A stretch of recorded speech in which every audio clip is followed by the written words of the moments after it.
Барлықтарыңызға сәлем достар. Бүгін кеседе пісетін, духовкада жасалатын ерекше тағамның рецептімен бөліскім келіп отыр. Үй жағдайында жасап көрсеңіздер, өте дәмді шығады. Каналымызға қолдау көрсетіп, жазылып және лайк басып қоюды ұмытпаңыздар. Ең алдымен бізге қажетті заттар: тартылған ет, және де ұсақтап туралған бір дана пияз, сухари, немесе оның орнына нанды пайдалансаңыздар да болады, жібітіп, жұмыртқа, дәміне қарай тұз, қара бұрыш, паприка қосамыз және жақсылап араластырамыз.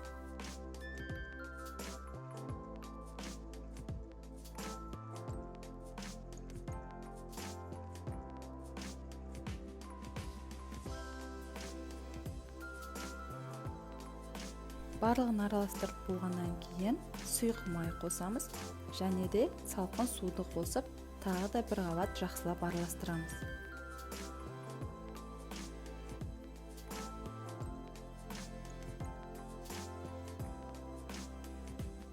Біз барлығын араластырып болдық. Енді бөліктерге бөліп, әрқайсынан шарик жасаймыз.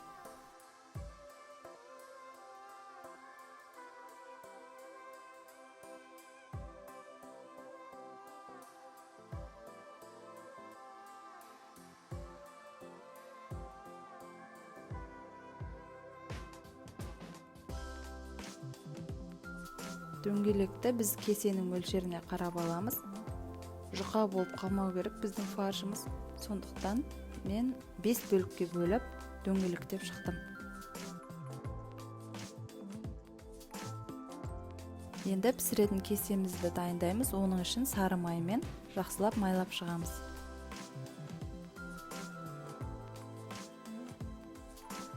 Бұл бізде фаршымыз жабысып қалмау үшін және алынғанда бөлінбей жақсы алыну үшін керек.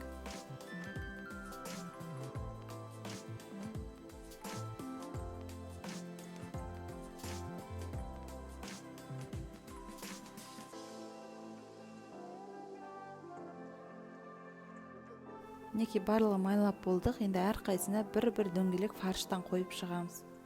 Және де үстінен басып, қабырғасына өте жұқа қылмай, бір келке етіп жайып шығамыз. Кесенің формасы сияқты болады.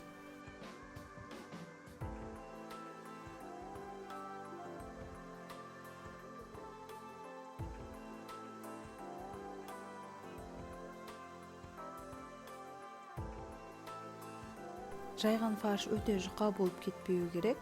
Ол піскен кезде түсіруге қиын болады және бөлініп қалуы мүмкін. Сондықтан бүкіл қабырғасына бір келке жайылуын қараңыздар.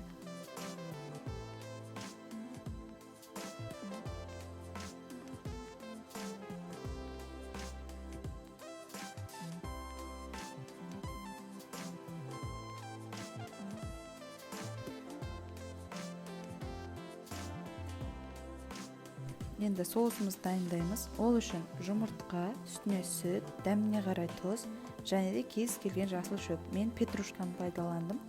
Жақсылап араластырамыз. Соус жеткілікті болу үшін 2 жұмыртқаны қосыңыздар. Мен бір жұмыртқамен жасаған басында жеткіліксіз болып, тағы да аяғында қостым. Ол жері видеоға түспей қалыпты. Қажетті заттардың нақты мөлшерін описание бөліміне жазып қойдым. Енді помидорды алып осылай бөліп шығамыз, өте ұсақтамаймыз және үккіштен сырымызды өткіземіз. Фарштың үстіне ең бірінші сырды жайғастырамыз. Оның үстіне жаңағы бөлінген помидорымызды 2-ден немесе 3-тен қойып шығамыз.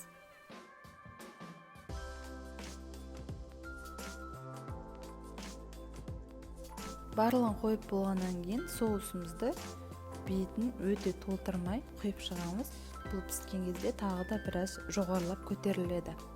Сондықтан осы бір мөлшерде құйсаңыздар жеткілікті болады. Неке біздің негізгі тағамымыз дайын болды. Енді осыны духовкамызға саламыз. Духовкамыз салқын түрде болуы керек. Осы кесеміздегі тағам салғаннан кейін барып қана духовканы қосатын боламыз. 180 градуста 25-30 минут аралығында тағамымыз пісіп шығады. Бұл тағамның орнына кез келген гарнирді немесе салатты пайдалансаңыздар болады. Мен майонезсіз жасалған свежий салатты пайдаландым. Каналымда рецебі бар, көрсеңіздер болады. Осы рецепттің астына ссылкасын қойып кететін боламын. Мінекей достар, біздің ерекше тағамымыз дайын болды. Сіздерге ас болсын.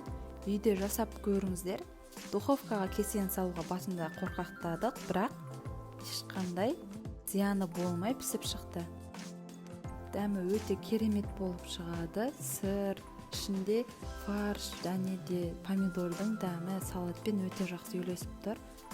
Жасап көріңіздер, өте дәмді шығады. Каналымызға тіркеліп, лайк басып қолдау көрсетуді ұмытпаңыздар.